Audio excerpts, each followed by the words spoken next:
नमस्कार, आप देख रहे हैं 10 बजे की ब्रेकिंग न्यूज। आपके साथ मैं हूं रवि ठाकुर। शुरुआत करेंगे आज की दो बड़ी खबर से। पहली खबर हाथरस से, जहां आज पीड़ित परिवार कोर्ट में अपना बयान दर्ज कराने के लिए भारी सुरक्षा के बीच लखनऊ के लिए रवाना हो चुका है।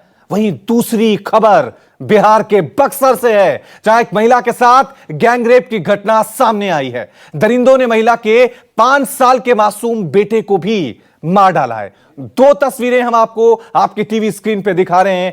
पहली खबर हाथरस से, जहां आज लखनऊ के हाई कोर्ट में बड़ी सुनवाई होने जा रही है। सवाल पूछे जाएंगे यूपी सरकार से यहां पर, लेकिन सबसे पहले हम बात करेंगे, जैसा कि हम कह भी रहे हैं, हाथरस केस में आज बड़ी सुनवाई है। हाथरस का पीड़ित परिवार थोड़ी देर बाद लखनऊ पहुंचने वाला है। भारी सुरक्षा इंतजाम के बीच पीड़ित परिवार लखनऊ जा रहा है। तड़के सुबह एसडीएम और सीओ की अगुवाई में पीड़ित के पिता, दोनों भाई, भाभी और मां को हाई कोर्ट में पेशी के लिए ले जाया जा रहा है। पीड़ित परिवार को आज ही इलाहाबाद हाई कोर्ट की लखनऊ खंडपीठ में अपना बयान दर्ज कराना है। घर से निकलते वक्त जब पीड़िता के पिता से पूछा गया कि वो कोर्ट में क्या बताएंगे, तो उनका कहना था कि मेरी बेटी के साथ बहुत अनर्थ हुआ है। बिना परिवार की मर्जी के उसकी डेड बॉडी को रात को ही जला दिया गया। मतलब अभी भी पीड़िता का परिवार इस बात पर अड़ा हुआ है कि वो कोर्ट के सामने कहेगा कि पुलिस ने जबरन आधी रात को उसकी बेटी का अंतिम संस्कार कर दिया। वहीं एसडीएम ने कहा है कि भारी सुरक्षा के बीच हम इनको लेकर जा रहे हैं, चिंता की कोई बात नहीं है। तो सबकी निगाहें आज लखनऊ हाईकोर्ट पर टिकी हुई हैं, क्योंकि हाथरस केस में आज हाईकोर्ट में अहम सुनवाई होनी है। थोड़ी देर बाद ही लखनऊ पहुंचने वाला है पीड़ित परिवार। आज आप लोग जा रहे हैं, क्या पक्ष रखेंगे हाई कोर्ट में जाके? अपनी जो बीती बात है उनको हम बताएंगे जज साहब के सामने के साथ। ऐसे ऐसे कहा कहते हमारे संग में बेटी के साथ में दरिंदगी हुई है, और क्या कहते हैं हमें सबको भी नहीं मिला, ना हमें देखने को भी नहीं मिला बेटी। तो इसकी सब समस्या को हम सब बताएंगे। हमारे जो घटना हुआ है 29 तारीख को, उसके बारे में सुनवाई है हमारी, उसके बारे में बताएंगे कुछ। सुरक्षा व्यवस्था आपको ले जाने के लिए चाबी बंद है? ये तो देखो अभी जाएंगे जब लगेगा तो पूरी तरह से व्यवस्था की गई हमारी ले आने लाने के लिए। हाँ, वकील हमारे पहुंच चुके हैं। बताना ये है जो 29 तारीख को हमारी घटना हुई है उसके बारे में पूरी तरह से पूछताछ जो हुई हमारे साथ तो हुई। जिस तरीके से आपकी बहन को पुलिस प्रशासन ने बिना उसके मतलब जला दिया था, बिना दिखाए, क्या उसकी शायद वहाँ रखेंगे, पक्ष रखेंगे? जी हाँ, मैं मजिस्ट्रेट हूँ, एसडीएम हूँ, सीओ साहब है, एस्कॉर्ट है। सुरक्षा प्रॉपर, पूरी सुरक्षा की पूरी व्यवस्था की गई है, समुचित सुरक्षा है। अभी हम लोग का कोर्ट जाने का ही है, बाकी जैसा भी निर्देश है। अभी 5 लोग परिवार के सदस्य, हाँ, उनके पिताजी जाएंगे, माताजी जाएंगी, उनके दोनों भाई जाएंगे और भाभी जाएंगे। चलिए, इस खबर पे और ज्यादा अपडेट के लिए अब सीधा रुख करते हैं हमारे संवाददाता मानस श्रीवास्तव का, जो लखनऊ से सीधे हमारे साथ बने हुए। मानस, आज सबकी निगाहें हाई कोर्ट पे टिकी हुई हैं। सबसे पहले मैं आपसे अपडेट लेना चाहूंगा, पीड़ित परिवार क्या लखनऊ पहुंच गया है? क्योंकि आज काफी अहम सुनवाई है और आज जवाब यूपी सरकार को भी देने होंगे। क्यों आधी रात को उस बेटी का शव जलाया गया?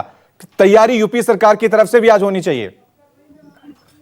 देखिए, निश्चित तौर पर तैयारी पूरी है और न केवल उत्तर प्रदेश के डीजीपी बल्कि एसीएस होम के समेत करीब 5 अधिकारी यहां पर आज कोर्ट के सामने हाजिर होंगे। और जहां तक पीड़ित परिवार की बात है, अभी आधे घंटे पहले कन्नौज से क्रॉस की है, यानी करीब 2 घंटे का वक्त लगेगा, यानी 11:30 से 12 के बीच में पीड़ित परिवार भी यहां पर पहुंच जाएगा। उत्तराखंड भवन यहां पर हाईकोर्ट के पास में ही उत्तराखंड भवन है, वहां पर पीड़ित परिवार ठहरेगा और करीब 2:15 बजे यहां पर कोर्ट में सुनवाई होगी। आप कोर्ट के सामने हम लोग मौजूद और आप देख रहे हैं कि यहाँ पर सुरक्षा व्यवस्था यहाँ पर भी है। और चूंकि रूटीन में काम शुरू हो गया है और करीब 2 बजे के आसपास यहाँ पर उम्मीद है कि कोर्ट में न केवल सरकारी पक्ष बल्कि पीड़ित पक्ष भी यहाँ पर हाजिर होगा। दोनों के ही बयान यहाँ पर दर्ज किए जाएंगे। हालांकि सरकार के पास कहने के लिए बहुत कुछ है कि उसने सीबीआई की जांच की संस्तुति की, सीबीआई ने केस अपने टेकअप भी कर लिया है। इसके अलावा एसआईटी अपनी जांच कर रही है। पीड़ित परिवार की सुरक्षा एक बड़ा सवाल था, वो सुरक्षा भी देती है।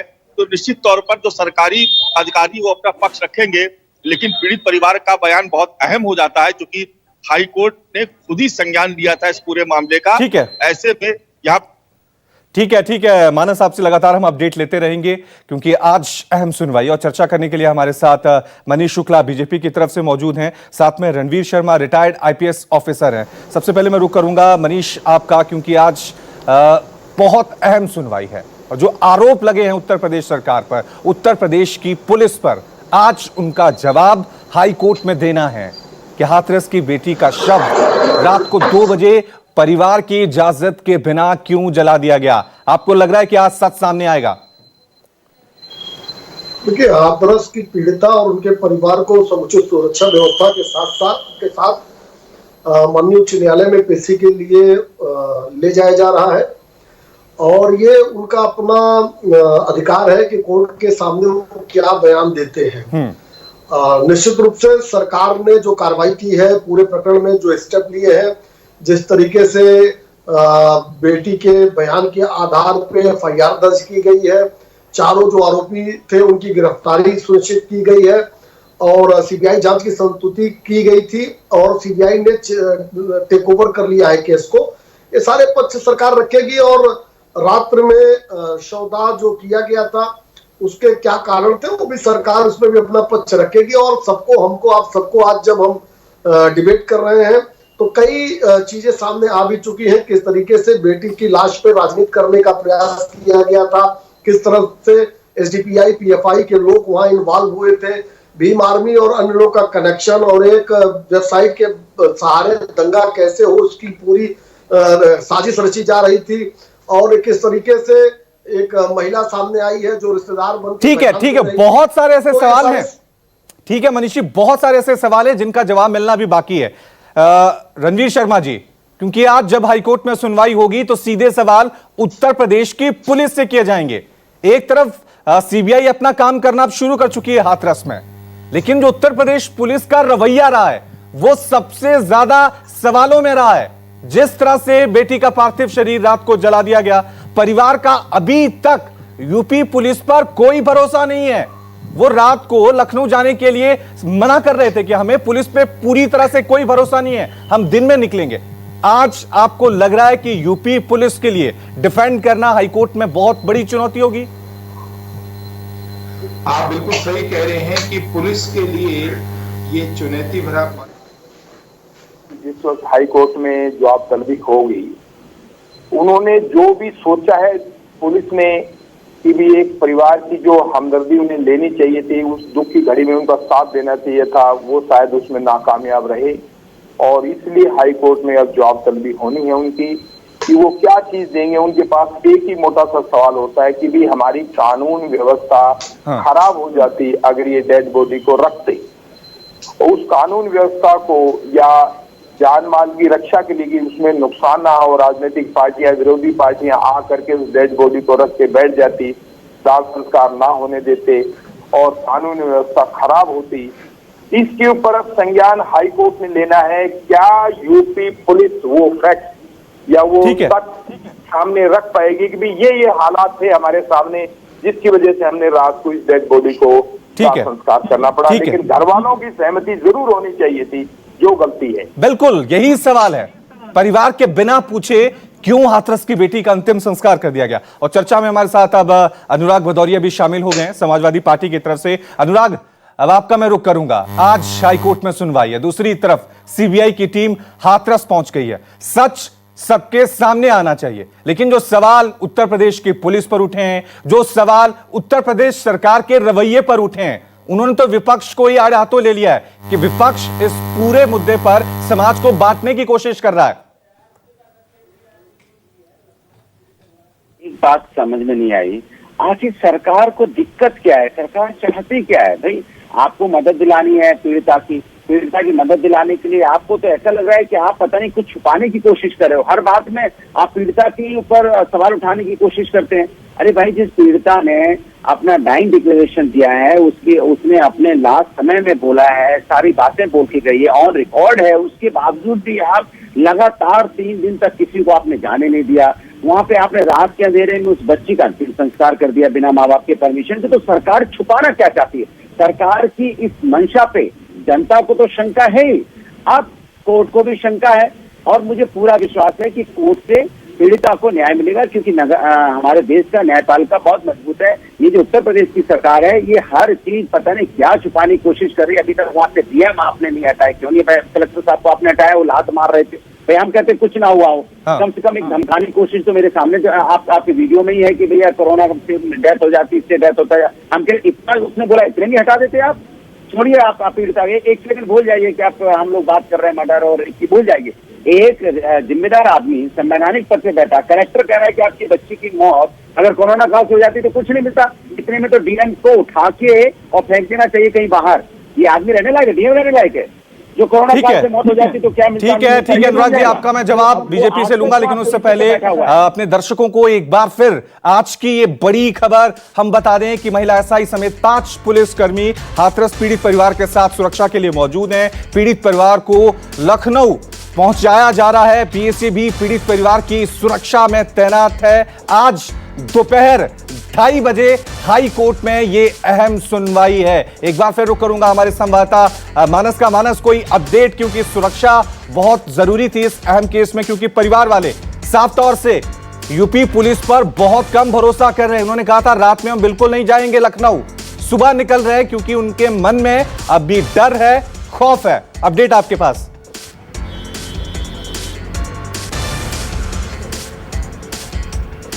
देखिए, निश्चित तौर पर जो पीड़ित परिवार उसके मन में पुलिस को लेकर के एक अविश्वास की भावना तो पहले से ही है और वो दिखाई भी पड़ रही है। जहां तक सुरक्षा की बात है तो काफी सुरक्षा व्यवस्था हाथरस से साथ में चली है, और लेकिन जब वो लखनऊ की सीमा में दाखिल होंगे तो यहाँ पर एक अलग से स्पेशल सिक्योरिटी की व्यवस्था की गई है, जिसमें महिला पुलिसकर्मी के अलावा यहाँ का जो पुलिस का दस्ता है वो भी रहेगा, और एक प्लाटून पीएसी यानी पीएसी भी जो है साथ में ही रहेगी, और 5 पुलिसकर्मी जो एसआई रैंक के अधिकारी होंगे वो यहाँ पर रहेंगे साथ में, महिला पुलिस के अलावा। तो उसी सुरक्षा घेरे में यहाँ पर कोर्ट में लाया जाएगा, और यहाँ पर पास में ही हाई कोर्ट के बहुत पास में उत्तराखंड भवन है। उत्तराखंड भवन का एक गेस्ट हाउस है, यहाँ पर वो उनको ठहराया जाएगा, और चूंकि वहां से यहाँ का रास्ता मुश्किल से 5 से 10 मिनट का है, तो जब सुनवाई का वक्त होगा उस वक्त उससे कुछ यहाँ लाया जाएगा। और ये सामने जो आप हाई कोर्ट देख रहे हैं, ये इसी हाई कोर्ट लखनऊ खंडपीठ में यहाँ पर वो सभी लोग हाजिर होंगे, पीड़ित परिवार भी हाजिर होगा, और जो सरकारी पक्ष है वो भी यहाँ पर हाजिर होंगे, जिसमें मैंने बताया कि डीजीपी है, एडीजी एलओ है, एसीएस होम है, डीएम। ठीक है। इस बड़ी खबर पे न्यूज़ 24 लगातार बना हुआ, और एक एक अपडेट हम आप तक पहुंचाएंगे, एक एक तस्वीर हम आप तक पहुंचाएंगे, क्योंकि आज उत्तर प्रदेश के सबसे बड़े कोर्ट में, अदालत में इसकी सुनवाई होने है। आरोप यूपी पुलिस पर भी लगे हैं। इस पूरे केस में बहुत सारे ऐसे सवाल हैं जिनके जवाब मिलना भी बाकी है। एक एक खबर हम आप तक पहुंचाएंगे, लेकिन इस वक्त एक और बड़ी खबर बिहार से आ रही है। बक्सर गैंगरेप कांड में 2 नामजद आरोपियों में से एक को गिरफ्तार कर लिया गया है। गिरफ्तार आरोपी का नाम भोला राम बताया जा रहा है। घटना में पीड़िता के पिता के बयान पर 2 नामजद और 5 अज्ञात लोगों के खिलाफ मामला दर्ज कर लिया गया है। मामले की जांच के लिए पुलिस अधीक्षक द्वारा डमरू गांव के डीएसपी के नेतृत्व में एक टीम का गठन किया गया था। वही पीड़ित महिला की आज मेडिकल रिपोर्ट भी आने वाली है। महिला की कल जांच कराई गई थी। तो उत्तर प्रदेश की बात हो, बिहार की बात हो, हर जगह इसी तरह की घटनाएं देखने को मिल रही हैं कि हमारे देश में महिलाएं, हमारे देश की लड़कियां जब वो घर से निकलती हैं तो वो अपने आप को सुरक्षित महसूस नहीं करती हैं। हाथरस में भी ऐसा ही हुआ, और अब बक्सर में भी इसी तरह की घटना देखने को मिली है। इस तरह का बयान दिया गया है, तो इस संबंध में पीड़िता को ले जाके मेडिकल कराया जा रहा है। 164 का बयान कराया जाएगा। एफआईआर दर्ज कर ली गई है, और एक अभियुक्त की गिरफ्तारी, 2 नामजद में एक नामजद अभियुक्त की गिरफ्तारी भी कर ली गई है। पोस्टमार्टम के लिए उसको भेजा गया है। हत्या का कारण, मरने का कारण क्या है, पोस्टमार्टम के बाद। चलिए, इस खबर पर और ज्यादा जानकारी के लिए सीधा रुक करते हैं हमारे संवाददाता सौरभ का। सौरभ, हाथरस का मुद्दा अभी ठंडा भी नहीं हुआ है, अभी उसको लेकर सवाल उठ रहे हैं। बिहार में ठीक वैसी ये घटना देखने को मिल रही है। यूपी में पुलिस के रवैये पर सवाल उठे थे। मैं ये जानना चाह रहा हूं कि बिहार में पुलिस का एक्शन क्या रहा है, क्योंकि लगातार इस पूरे मामले में नाम बता दिए गए थे पीड़ित परिवार की तरफ से। कितने लोगों को गिरफ्तार किया गया अभी तक?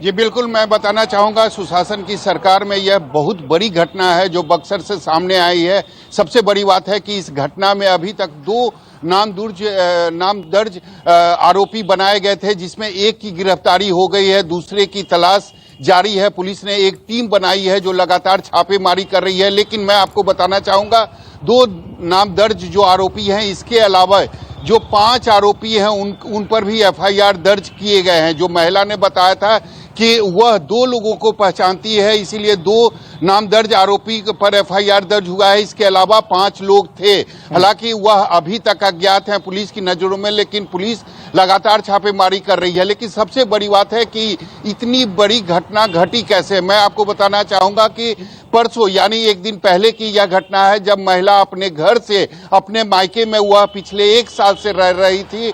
अपने घर से वह अपने छोटे बच्चे 5 साल के छोटे बच्चे के साथ वह बैंक जा रही थी। 6,000 रुपया लेकर वह बैंक में जमा करने जा रही थी और जब वह बैंक जा रही थी उसी रास्ते में 2 लोगों ने उसका अपहरण कर लिया और उसके बाद उसके साथ गैंग रेप की घटना सामने आती है। हालांकि यह भी बात आ रही है कि उसके जो 6 साल के बच्चे थे जो गैंग रेप के आरोपी थे, उसने उस बच्चे को भी मार डाला और कल सुबह करीब 3 बजे उसी गांव के नहर के पास उस बच्चे की लाश और महिला जो है वह बेसुध हालत में मिलती है। निश्चित रूप से उसके बाद गांव वाले पुलिस को फोन करते हैं, पुलिस वहां पहुंचती है, महिला का बयान लिया जाता है। हालांकि महिला की स्थिति अभी भी काफी अच्छी नहीं है, उसका सदर हॉस्पिटल बक्सर में इलाज चल रहा है और उसके बाद बच्चे का पोस्टमार्टम किया जाता है, महिला का मेडिकल किया जाता है, जिसकी रिपोर्ट आज शाम तक आने वाली है। तो लेकिन निश्चित रूप से यह जो घटना है यह काफी गंभीर है और सुशासन पर सवाल खड़े करती है। बिल्कुल, बहुत बड़े सवाल खड़े करती है। यही वजह है कि हमारे साथ अब चर्चा में संजय वर्मा जेडीयू की तरफ से शामिल हो गए हैं। संजय वर्मा जी, बिहार में अब चुनावों का माहौल भी है और बिहार में हमेशा जंगल राज का मुद्दा सबसे बड़ा मुद्दा रहा है। ये जो घटना सामने आई है बक्सर में, एक महिला के साथ गैंग रेप होता है और दरिंदों की इंतहा देखिए, वहां पर बेटे को भी वो मार देते हैं। ये कौन सा राज है? ये सुशासन राज है? ये जंगल राज है? चल क्या रहा है बिहार में कानून व्यवस्था के नाम पर?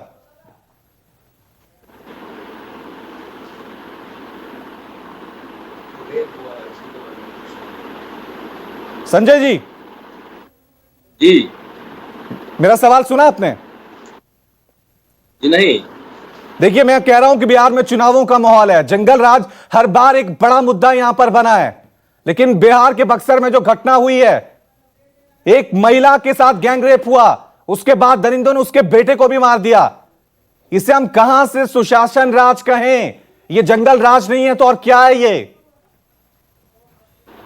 नहीं, ऐसी बात नहीं है। जो घटना हुई है उसकी हम लोग भर्त्सना करते हैं और कानून जिस तरह से चल रहा है पहले के जमाने को लेकर लीजिए और आज से बहुत अंतर आया है। लेकिन ठीक है, लौट रहा हूं आपके पास। लेकिन वहीं बता दूं कि वहीं इस मामले पर पूर्व मंत्री और जेडीयू विधायक प्रत्याशी मंजू वर्मा ने एक शर्मनाक बयान दिया है। मंजू वर्मा ने अपराधों को जाति से जोड़ते हुए यादव जाति को इस तरह की घटनाओं में शामिल होने का आरोप लगा दिया।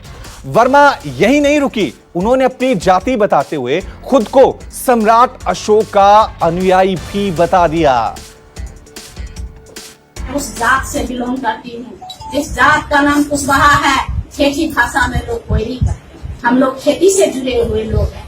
अन्न उपजाते हैं और दूसरे का पेट भरने का काम करते हैं। हम लोग किसी को जायज नाजायज सताते नहीं हैं और कोई वैसा कुकर्म या कुकृत्य नहीं करते हैं। वो करते हैं तो जादव लोग या वो राजद के लोग करते हैं। वहीं इस मामले पर राजनीति भी शुरू हो गई है। सत्ताधारी जेडीयू जहां इस मामले में कड़ी कार्रवाई होने की बात कह रही है, तो आरजेडी ने इसे कानून व्यवस्था की नाकामी बताया है। विवाद घटना है, इसकी जितनी निंदा की जाए कम है। घृणात्मक घटना है। दोषी तो किसी हालत में बख्शे जाएंगे नहीं, आज तक नहीं बख्शे गए हैं, लेकिन ये कहीं कहीं समाज का गंदा चेहरा दिखाता है। मां से गैंग रेप, बच्ची को मारना, क्या है ये? ऐसे ऐसे चेहरों को समाज में आइडेंटिफाई करके उनको बिल्कुल अलग करने की जरूरत है। अभी सब आप आरोप लगा करके सुशासन पर उंगली उठा रहे हैं, सुशासन को बदनाम करने की कोशिश कर रहे हैं। नीतीश जी की सरकार यही कहेगी। जिस तरह से ये लोग दुहाई देते हैं यार, रोज की ये घटना हो गई है। कोई ऐसा नहीं है कि बक्सर की घटना अपवाद है, मन बढ़ा हुआ है अपराधियों का। पटना शहर में, राजधानी में तड़ AK-46 का इस्तेमाल होता है। तो आपने देखा कि इसके बाद लगातार इस पूरे मुद्दे पर अब सियासत भी शुरू हो गई है। हमारे साथ जो है तमाम मेहमान बने हुए हैं। संजय वर्मा हमारे साथ बने हुए हैं। संजय जी, आपने मंजू वर्मा का बयान तो सुना होगा, किस तरह से वो अपराधों को अब जातियों से जोड़ रही हैं। काफी शर्मनाक बयान है। राजद वाले ऐसे करते हैं, यादव ऐसे करते होंगे। नहीं, उस पर हमारा पार्टी का तो साफ साफ रुख है। किसी जाति विशेष को लेकर के कोई टिप्पणी करना ठीक नहीं है। मंजू वर्मा जी तो मंत्री नहीं हैं और परिपक्व लोग हैं, लेकिन इस तरह के बयानों से बचना चाहिए। और कोई मतलब नहीं है जाति विशेष को चिन्हित करके ये कहना कि अमुक जाति का व्यक्ति ही अपराध कर रहा है, ये ठीक नहीं है। हम उसका बर्दाश्त करते हैं और पार्टी को भी उस पर विचार करना पड़ेगा कि ऐसे वक्तव्यों से नेताओं को बचना चाहिए। सीधा रुख करूंगा मैं। मनीष जी भी हमारे साथ बने हुए हैं, लेकिन बड़ा सवाल यही है कि इस पूरे मुद्दे पर जिस तरह से सियासतदानों के जो बयान है वो सामने आते हैं, चाहे हम यूपी की बात करें, चाहे हम बिहार की बात करें। मनीष जी, क्योंकि आपकी भी सरकार बिहार में है, जिस तरह की एक घटना देखने को मिली है, एक एजेंडा पेश किया जाता है सुशासन का, हमेशा कि वहां पर सुशासन चल रहा है, लेकिन ये जो घटना सामने आई है उसने कानून व्यवस्था की पोल खोल दी है। उसके ऊपर इस तरह से नेताओं के बयान सामने आना, अपराध को जाति से जोड़ देना, आपको नहीं लग रहा कि इस तरह के नेताओं के, मंत्रियों के टिकट कटने चाहिए? सिर्फ भर्तना से काम नहीं चलेगा। देखिए, दुखद घटना है और जो मुख्य आरोपी है उसकी गिरफ्तारी हो गई है। आपने ही चलाया है अभी। 5 अज्ञात हैं, उनको पुलिस खोज रही है और कानून वहां अपना काम करेगा। रही बात बयानों की, तो अभी जेडीयू के प्रवक्ता स्वयं बैठे हुए थे और उन्होंने मंजू वर्मा के बयान पे अपनी बात को रख दिया है, तो उस पर कोई टिप्पणी करने की आवश्यकता नहीं बचती है। देखिए, आज जिस विषय पे हम लोग बैठे थे डिबेट पे, हाथरस के इशू पे, ठीक है, संक्षेप में हाथरस जी, संक्षेप में, मेरे पास समय की कमी है थोड़ी सी। पे देखिए, पूरी सरकार पीड़िता के साथ खड़ी है और पीड़िता के बयान के आधार पे FIR दर्ज की गई है। सीबीआई ने जांच को टेक ओवर कर लिया है। माननीय सर्वोच्च न्यायालय में भी सरकार ने अपना पक्ष रखा है। सॉलिसिटर जनरल ने कहा कि अगर आवश्यकता समझे माननीय सर्वोच्च न्यायालय तो किसी की भी निगरानी में जांच कराई जा सकती है। हमको लगता है ठीक है, लेकिन मनीष जी, लेकिन ना सिर्फ हम बिहार की बात कर रहे हैं, उत्तर प्रदेश में भी आपके ही एक विधायक का बयान सामने आया था जिसमें उन्होंने कहा था कि लड़कियों को संस्कार देने की जरूरत है। तो नेताओं के जो शर्मनाक बयान सामने आते हैं इस तरह की घटना के बाद, वो अपने आप में कई तरह के सवाल उठाते हैं कि हमारे देश की राजनीति किस तरह से बेटियों की गैंग रेप पर, हत्या पर राजनीति करती है और उनके ऊपर इस तरह के शर्मनाक बयान सामने आते हैं। बहुत बहुत शुक्रिया आप सभी का हमारे साथ जुड़ने के लिए। नमस्कार, मैं हूं मानक गुप्ता। अगर आपको हमारा ये वीडियो पसंद आया हो तो इसे लाइक और शेयर जरूर करें और हाँ, हमें सब्सक्राइब और फॉलो करना ना भूलें ताकि आप देश और दुनिया की कोई खबर मिस ना करें। तो जुड़े रहिए हमारे साथ और देखते रहिए News 24।